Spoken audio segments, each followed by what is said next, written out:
वज़ीर आला उमर अब्दुल्ला ने श्रीनगर में प्रेस कॉन्फ्रेंस से खिताब किया। इस मौके पर वज़ीर आला ने कहा कि मरकज़ ने जम्मू कश्मीर और लद्दाख के साथ जो वादे किए वो पूरे नहीं हुए, जिसकी वजह से लद्दाख में हालात बिगड़ गए। और क्या मरकज़ जम्मू कश्मीर में भी लद्दाख जैसे हालात चाहती है। उन्होंने कहा कि स्टेट हुड को पहलगाम के साथ जोड़ने की कोशिश की जा रही है, जो जम्मू कश्मीर के अवाम के साथ सरासर नाइंसाफ़ी है। कि जिस तरह स्टेटहुड को कहीं ना कहीं पहलगाम के साथ भी जोड़ने की कोशिश की जा रही है, वो जम्मू कश्मीर के लोगों के साथ सरासर नाइंसाफ़ी है। क्योंकि पहलगाम में जो हुआ उसके लिए इलेक्टेड हुकूमत कसूरवार नहीं है। जम्मू कश्मीर के लोगों ने भी उसका साथ नहीं दिया। जो लोग पहलगाम के हमले के जिन पे पहलगाम के हमले का इल्ज़ाम लगा, जिनको फिर उसके बाद एनकाउंटर में मारा गया, उनमें से कोई भी जम्मू कश्मीर से नहीं था, सब बाहर से थे। तो इन सब चीज़ों को लेने के बाद अगर के ये फिर बात आ जाती है कि स्टेटहुड पे बात करने के दौरान हमें पहलगाम के भी सोचना चाहिए, तो मुझे लगता है हमारे साथ सरासर नाइंसाफ़ी है। Ladakh was promised 6th schedule. Now either they knew they can't give 6th schedule and they still made the promise, in which case they shouldn't have done it. Having promised 6th schedule, why aren't you implementing it? It's similar to our case. You promised us statehood. You're not giving us statehood. Is the attempt now to push Jammu and Kashmir to the wall also?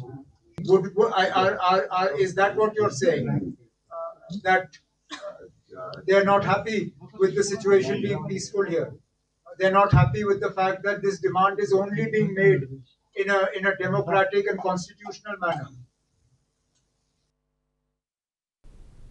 वज़ीर जावेद अहमद डार ने डाक बंगला बारामूला में एक mega किसान मेले का इफ्तिताह किया। इस तकरीब में MLA Javed Hasan Baig, MLA Sopore Irshad Rasool Kar, MLA Uri doctor Sajjad Shafi, MLA Pattan और दीगर ने शिरकत की। जबकि इस तकरीब में किसानों, ज़राई सनतकारों और मुख्तलिफ महकमों के अहदेदारों की बड़ी तादाद ने शिरकत की।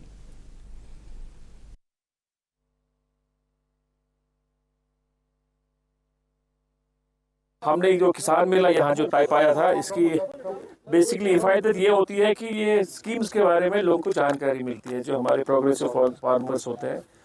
और ज़िले में ये बहुत सालों के बाद इस तरह का आज फंक्शन हुआ है। आपने खुद देखा, बहुत सारे स्टॉल्स वहाँ लगे थे और मैकेनाइजेशन के हवाले से डिस्प्लेज भी था वहाँ पर। और जितने भी फर्टिलाइज़र के हवाले से, पेस्टिसाइड्स के हवाले से बहुत सारी कंपनीज़ ने अपने प्रोडक्ट्स को डिस्प्ले किया था। हमारी रियासत हमारा हक मुहिम के तहत ज़िला बारामूला के लीडरों और कारकुनों ने प्रदेश कांग्रेस कमेटी के दफ्तर श्रीनगर में पुरअमन भूख हड़ताल की। इस प्रोग्राम में जम्मू कश्मीर प्रदेश कांग्रेस के सदर तारक हमीद क़ुरार समेत कई दीगर कायदीन ने शिरकत की। इस मौके पर उन्होंने कहा कि ये भूख हड़ताल रियासती दर्जे की बहाली और अवामी हुकूक़ के तहफ़्फ़ुज़ के मुतालबे के लिए की गई है।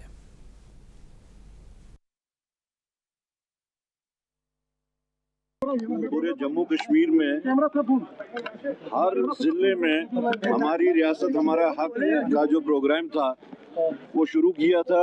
जम्मू के सारे 10 के 10 ज़िले हमारे पूरे हो चुके थे और हमने कश्मीर डिवीज़न में उसका सिलसिला शुरू किया था। लेकिन पहले पहलगाम का एपिसोड हुआ, उसके बाद में बाकी जो एपिसोड्स हुए, फिर वो जंगी माहौल पैदा हो गया। उसके बाद में चशूती किश्तवाड़ में जो क्लाउड बर्स्ट हुआ, कठुआ में हुआ, और फिर जो सैलाबी सूरत पैदा हो गई पूरे जम्मू कश्मीर में, उसकी वजह से हमें वो सस्पेंड करना पड़ा। ऑन कंपैशनेट ग्राउंड कहें या ह्यूमन ग्राउंड्स कहें, हमें वो सस्पेंड करना पड़ा और अब हम उसको फिर से रिज्यूम कर रहे हैं। और ये सिलसिला रहेगा जब तक जब कश्मीर डिवीजन के सारे ज़िले कंप्लीट ना हो जाएं। उसकी शुरुआत पहले से ही हमने जो कैलेंडर दिया था तो आज से शुरुआत होनी थी। वहीं तारक हमीद क़ुरार ने कहा कि बडगाम और नगरोटा ज़मीनी इंतखाब के हवाले से पार्टी के लिए तमाम ऑप्शन खुले हैं। एक सवाल जिसमें पूछा गया कि क्या कांग्रेस बडगाम और नगरोटा दोनों सीटों से उम्मीदवार खड़े करेगी, इस पर उन्होंने कहा कि तमाम ऑप्शन खुले हैं। देखिए, I have submitted my report to the central leadership and they are visualizing it. I mean, all the options are open. हमें इसकी कोई प्रॉब्लम नहीं है. That was not in our manifesto. That was in the manifesto of National Conference. So it is for them to explain कि पहले की situation में क्या उन्होंने बोला और दूसरी सिचुएशन जो आज की है उसमें वो क्या कह रहे हैं. It is for them to decide. हमारा तो ये है कि इस वक्त हमारा जो मैंने रिपोर्ट सबमिट की है अपने सेंट्रल लीडरशिप को, for them things are before them. BJP उनको अपना आउटलुक है, हमारा अपना आउटलुक है. बीजेपी तो हिंदुस्तान के टुकड़े करने को भी कह रही है, तो हम क्या कहें कि आप टुकड़े कर दो. हम टुकड़े होने नहीं देंगे हिंदुस्तान के. और जहां तक हमारे हकूक का ताल्लुक है, जम्मू कश्मीर के हकूक का ताल्लुक है, हम उसके ओपन मेरिट तलबा के एक वफ्द ने मेंबर पार्लियामेंट आका सैदुल्लाह मेहदी से बडगाम में उनकी रिहाइशगाह पर मुलाकात की और उन्हें उनके देरीना तहफ़्फ़ुज़ात से आगाह किया.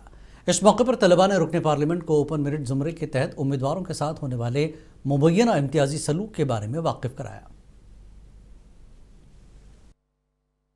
आज की जो आज हमारी ये बातचीत हुई यहाँ पे, इसका मेन मुद्दा और मकसद यही था कि क्या आया वो रिपोर्ट पब्लिक क्यों नहीं की जा रही है. अगर वो पब्लिक मतलब डोमेन में आती, उसके बाद ही हम कुछ एक कैलकुलेटेड फ़ैसला लेते एज स्टूडेंट रिप्रेजेंटेटिव्स हम, और एज एन MP आगा साहब भी इनको भी मतलब इलेक्शन पे कॉल लेना है, तो उनकी तरफ से ये था जानना कि what exactly is in the report, क्या मेंशन्ड है. बट अनफॉर्चुनेटली अभी तक वो रिपोर्ट पब्लिक नहीं की गई है. और the main crux of the report was this demand that kindly and please make the report public bye tonight so that we can take a definite call on it. It is a welcome step. उन्होंने कहा कि they have done it, but the thing is कि we need to see the report. हमें भी पता चले कि what they have written in the report, so that we will get to know उन्होंने इंसाफ किया है नहीं किया है. ऐसे थोड़ी चलेगा कि उन्होंने बोला कि हमने किया है, after that they will send the report to the LG office without letting us know. That is unacceptable because we need to see the report. After that we will take a call whether we are satisfied with the report or not. उसी basis पे हम कर लेंगे कुछ. नगरोटा ज़िमनी इंतखाब के लिए BJP की उम्मीदवार दिव्यानी राणा ने असम्बली हल्के से अपने पर्चे नामजदगी तहसीलदार ऑफिस नगरोटा में दाखिल किया. इस मौके पर पार्टी के सीनियर लीडर्स और कारकुन भी मौजूद थे. इस मौके पर उन्होंने कहा कि वो अपने वालिद मरहूम देवेंद्र सिंह राणा के ख्वाबों को आगे बढ़ाने और नगरोटा की आवाम की खिदमत के लिए पुरअज़्म है.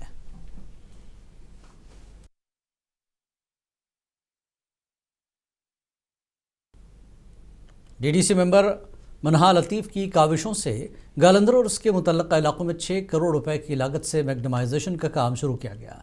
इस मौके पर बीजेपी के साबिक़ ज़िला सदर लतीफ़ भट्ट ने कहा कि आज तक सियासी जमातों ने इस इलाके को नज़रअंदाज किया था, लेकिन अब काम शुरू किया गया.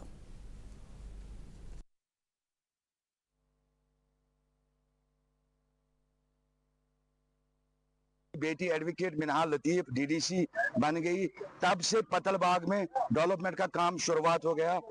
कम से कम ये पतलबाग में 6 करोड़ रुपए 6.5 करोड़ रुपए प्रोजेक्ट है. कम से कम 3-4 बार वो LG साहब से भी मिले, प्रिंसिपल सेक्रेटरी साहब से भी मिले सेक्रेटरीट में. उसने इसके लिए अप्रूवल लाया के माध्यम से जो हमारा डिप्टी कमिश्नर पुलवामा डॉक्टर बशारत क़यूम साहब, मैं उसको तहे दिल से और पतलबाग की आवाम की तरफ से दिल की उम्मीद गहराइयों से शुक्रिया अदा करना चाहता हूँ. पिछले 10 सालों से ये टाउन से ज़्यादा नहीं की, कोई मेरे ख्याल से 3 किलोमीटर दूर है टाउन से. तो बैरूम रखा हुआ था यहाँ के काफ़ी हमारे जो पुराने लीडर थे बड़े, उन्होंने बैरूम रखा था, लेकिन उन्होंने तो 3 किलोमीटर पर आज के दिन ना हमारे को ना कुछ सोलिंग की किसी चीज़ की हमें दस्तयाबी नहीं रखी. लेकिन ये एक ही वो लतीफ़ साहब है जिसने वक्ती तौर हमारा यहाँ इसके और DC साहब का भी शुक्रिया अदा करते हैं. साथ करगिल डेमोक्रेटिक अलायंस ने लद्दाख के अवाम के जारी जमहूरी मुतालबात के साथ इजहार एकजहती के लिए आज हुसैनी पार्क से बस स्टैंड तक करगिल तक एक पुरअमन खामोश रैली निकाली.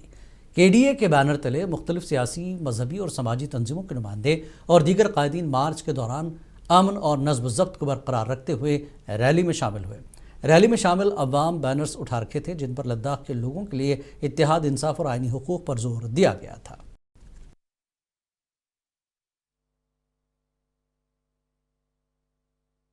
अस्सलाम वालेकुम नाज़रीन, मुंसिफ के लिए करगिल लद्दाख से मैं नासिर हुसैन जैदी. तो जिस तरह 24 सितंबर को आप लोगों को बखूबी पता है कि लद्दाख में एक दुर्घटना हुई थी जिसको ब्लैक डे के नाम से जाना गया है पूरे खत्ते लद्दाख में, उसी को मद्देनजर रखते हुए आज केडीओ और एपेक्स बॉडी की जानिब से 18 अक्टूबर को एक कॉल दिया गया था दोनों बॉडी की जानिब से कि पूरा लद्दाख बंद रहेगा और पीसफुल साइलेंट एक मार्च आज केडीए की जानिब से उसी पार्क से निकाला गया, जिसको अभी ठीक बस स्टैंड में इस जुलूस मार्च का इख्तिताम होगा। हमारे साथी और केडीए के सीनियर मेंबर सज्जाद करगिली ने आज के साइलेंट मार्च के बारे में और 6 बजे से लेकर 9 बजे तक ब्लैकआउट के बारे में तफसीलन बता दी। मैं ज़्यादा इन चीज़ों के बारे में और ज़्यादा आपका टाइम नहीं ले लूँगा। आप जानते हैं कि साइलेंट मार्च और ब्लैकआउट किस लिए है। 24 मार्च